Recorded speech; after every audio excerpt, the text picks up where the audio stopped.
আরামবাগের সর্বপ্রথম NABH মান্যতাপ্রাপ্ত nursing home এবং NABL মান্যতাপ্রাপ্ত প্যাথোলজি এবং আয়ুষ্মান ভারত প্রকল্পের সুবিধা প্রদানকারী নার্সিং হোম সম্মুক্তা হেলথ কেয়ার বিগত 11 বছর ধরে আপনাদের বিশ্বাসের সঙ্গী। ঠিকানা বসন্তপুর মোড়, Arambagh, Hooghly. Happy birthday to you. এবার মানপত্রটা তুলে দিচ্ছেন। আচ্ছা,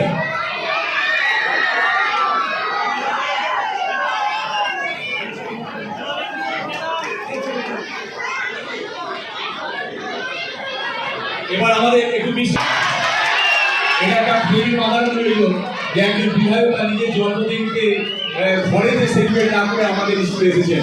এটা কিন্তু আমাদের একটা সম্মান করে লেখা থাকবে আজকে। বিমানবাবু অসংখ্য ধন্যবাদ সময় দেওয়ার জন্য। নৈতিক, যেটা নিঃস্বার্থ সেটা নৈতিক। বলো, আনসেলফিশনেস ইজ। তাহলে স্বার্থপর হবো না নিঃস্বার্থ হব? মনে থাকবে। সুতি লাগা। তারপরে আরেকজন মেয়ে আছে, চলে এসো।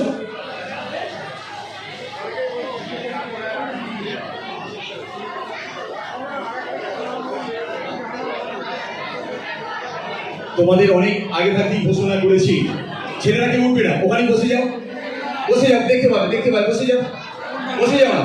আর আপনারা পিছিয়ে যান, পিছিয়ে যান, একটু পিছিয়ে যান, পিছনের বাচ্চারা দেখতে পাচ্ছে না। তাদের চরণে আমার নতমস্তকে আমি প্রণাম জানাই।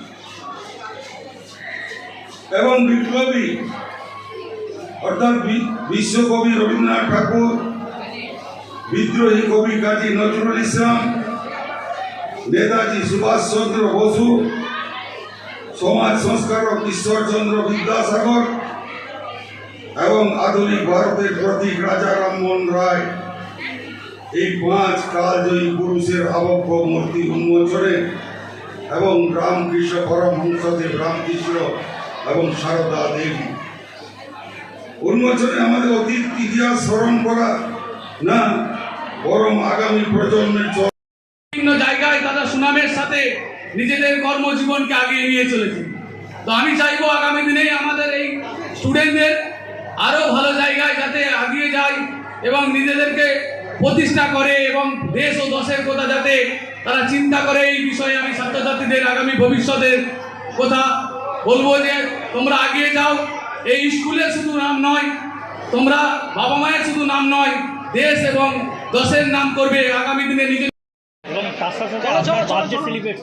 একটু বলবেন কীরকম অনুভব? এটা বাড়তি আমার একটা লাইফে বাড়তি পাওনা যে আমি আরামবাগ বয়েজ স্কুলের একটি অনুষ্ঠানে এসে হঠাৎ করে ওনারা জানতে পারলেন যে আমার আজকে জন্মদিন।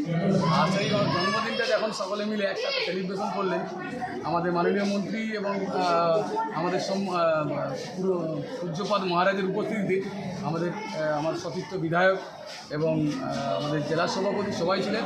সবারই উপস্থিতিতে এখন এত সুন্দর একটা সেলিব্রেশন হয়, সেটা তো একটা আলাদা মাত্রা থাকে। আর একটা কথা বলি, আজকে আমাদের আরামবাগ বয়েজ এটি হচ্ছে একটি আমাদের মহকুমার স্কুল। এটা কিন্তু আরামবাগের নয়, একেবারে গোটা আমার মহকুমার আবেগ আছে এই স্কুলকে।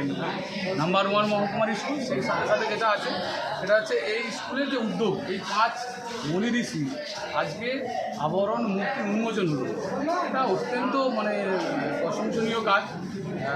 শুনলাম যে আমাদের রবীন্দ্রনাথ ঠাকুরের মূর্তি উন্মোচন হয়েছে, কাজী নজরুল ইসলাম কবি ওনার মূর্তি উন্মোচন হয়েছে। সেই সাথে সাথে নেতাজি সুভাষচন্দ্র বসুর মতন স্বাধীনতা সংগ্রামী, যেখানে আগামীকাল আমাদের দেশের স্বাধীনতা দিবস উদযাপন করবো আমরা, এই পাক মুহূর্তে দাঁড়িয়ে ওনার মূর্তি উন্মোচন এবং সমাজ সংস্কারক এবং নবজাগরণের প্রতীক যাকে বলা হয় মহান মহাপুরুষ সেই রাজা রামমোহন রায়ের আজকে আবরণ উন্মোচন হলো। এবং যিনি বাংলা ভাষাকে সারা পৃথিবীর মানচিত্রে তুলে ধরেছিলেন, তিনি বাংলা ভাষার মান একটা উচ্চ মার্গে নিয়ে গেলেন, যাকে ছাড়া বাংলা ভাষা ভাবাই যায় না, সেই রকম একজন মহাপুরুষ সেই আমাদের ঈশ্বরচন্দ্র বন্দ্যোপাধ্যায়, ওনারও আবরণ মূর্তি উন্মোচন হলো। অত্যন্ত প্রশংসনীয় কাজ। ছাত্রদের বলবো একটাই কথা, আমি কিছুক্ষণ আগে ডায়াসের বক্তব্য রাখতে বলেছিলাম যে আগামী দিনে পড়াশোনা করে যেখানেই থাকো না কেন, যত বড় জায়গাতেই যাও না কেন, তোমরা নিজেদেরকে সবসময় ভাববে তোমরা একজন ভারত মাতার সেবক। কারণ আমরা সবাই ভারত মাতার আরাধ্য, আমরা সবাই ভারত মাতাকে আরাধ্যা দেবী হিসেবে পুজো করি। আর আমরা কিন্তু সবাই ভারত মাতার সেবক হিসেবে মন মানসিকতা নিয়ে সেই যে ক্ষেত্রেই থাকে না কেন সেই সেবা মন নিয়ে যেন আমরা চলতে পারি, আগামী দিনে আমরা যেন দেশ এবং দশের মুখ উজ্জ্বল করতে পারি, এই কথাই। জ্যোতিষ জগতে অদ্বিতীয় ডক্টর অঞ্জন শাস্ত্রী আপনার উজ্জ্বল ভবিষ্যতের একমাত্র দিশারি। Call for booking 7477886099 or log in www.anjanshastri.com। Download করুন আমাদের exclusive mobile app astro Anjan. বিশ্বাস শুধু একটা শব্দ নয়, এটা একটা পরিবারের নিশ্চিন্ততার নাম।